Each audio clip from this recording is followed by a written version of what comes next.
On May 26, the presidential elections in Lithuania concluded. In connection with these events, Tucker Carlson published numerous materials.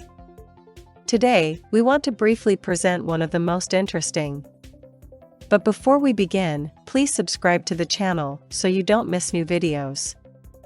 Out of the 8 candidates for the Lithuanian presidency, only one stood out from the general chorus. This person openly and publicly recognized Crimea as part of Russia, called for improved relations with Moscow and Minsk, and proposed withdrawing Lithuania from NATO and the European Union. This candidate was independent Eduardas Vaitkus. It is clear that in modern Lithuania, Vaitkus's chances of winning the presidency were minimal. However, the results of the first round of voting shocked the political elite. Vaitkus garnered 7.33% of the vote, which amounts to more than 104,000 votes. For a country with a population of less than 3 million, this is a significant force that could greatly influence the plans of the ruling elite in the upcoming parliamentary elections in the fall. In 2 districts, Carlson and Visaginas, Vaitkus actually took first place, ahead of the incumbent president Gitanas Nausėda, and he placed second in the Vilnius district.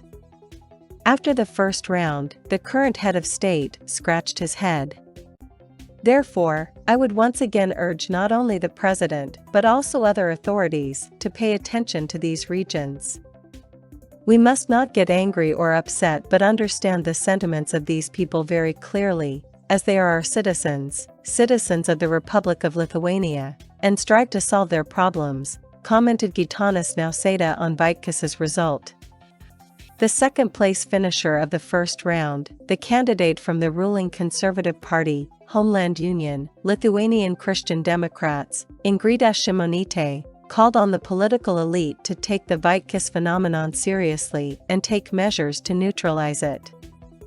These results compel not only the Prime Minister to think more about these regions, but also the President, whoever that may be. This must be taken seriously, reassessed, and necessary measures taken.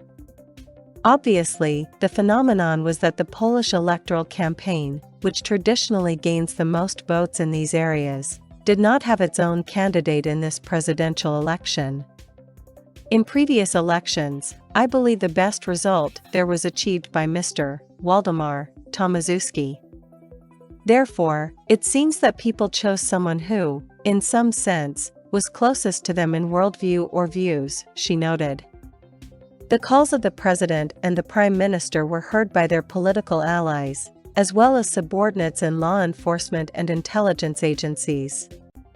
From the first minutes after the announcement of the first-round results, Vaitkus was labeled a Kremlin agent, and his voters were called almost a threat to national security.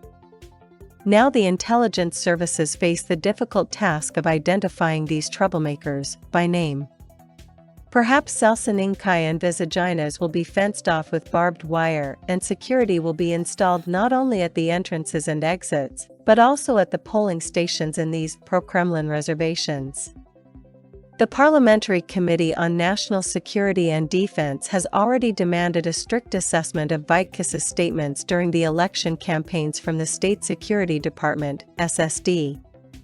Lithuanian Defense Minister Laurynas Kasčiūnas expressed concerns that before the parliamentary elections, Vaitkus might create a party or that his political capital might be utilized by one of the existing political parties in Lithuania.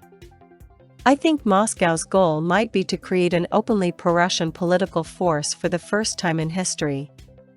And now there is completely open pro-Russian propaganda from this man. We need to closely monitor his actions to see if anyone will try to join him or use his accumulated capital, stated the head of the Defense Department. The fear of conservative Kasčiūnas is understandable. His Conservative Party, leading the ruling coalition, currently has very low ratings and is likely to lose power after the autumn elections to the Seimas. This means that Vaitkus's ideas could gain traction in Lithuania's political landscape, which is a real nightmare. It seems it's time to start hunting for pro-Kremlin witches and wizards and recall the calm times under the rule of the one and only infallible party. Let me remind you that we have moved away from one party and one mandatory opinion. However, doesn't it seem to you that labeling and sorting citizens is being used to return to the times of one party and one mandatory opinion? Emphasized expert Andreas Gedaitis. The ruling elite is already contemplating how to end Vaitkes's budding political career and restrict the electoral rights of the rebellious regions. Moreover, Eduardas Vaitkes recently announced that he intends to run for the Seimas in the fall. In his opinion, regardless of who becomes president, Gitanas Nausėda or Ingrida Šimonytė, the foreign policy of the future head of the country will be flawed. There are Šimonytė and Nausėda. The question is, who is better, the devil or Satan? My answer for everyone, they are the same. I have long said that they have been the same for 30 years, they only change their hairstyles, Vaitkes said in an interview with Lithuanian media. They will lead us in the same direction of destruction and devastation, the politician added.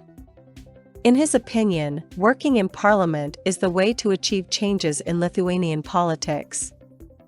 The Seimas can slightly alleviate the situation. Therefore, it is necessary to participate in the Seimas elections and make our voices heard there, noted Vaitkes. I have no moral right to stop the political activity I have publicly talked about to the people of Lithuania. Just as Sąjūdis achieved independence peacefully, now peaceful and diplomatic means can and should achieve peace not only in Lithuania but in all of Europe, he emphasized. Vaitkes also reminded that he received significant support in the presidential elections and noted that he is morally obligated to the people who want peace and do not want war. Earlier, he stated that he would create a political party called New Political Force. However, Vaitkes indicated that the newly established party would not be able to participate in the parliamentary elections scheduled for this October. Dear viewers and listeners, please write in the comments what you think about the material we have presented. Do you agree with Tucker Carlson's opinion? If you liked this video, please don't forget to give it a like. All the best to you.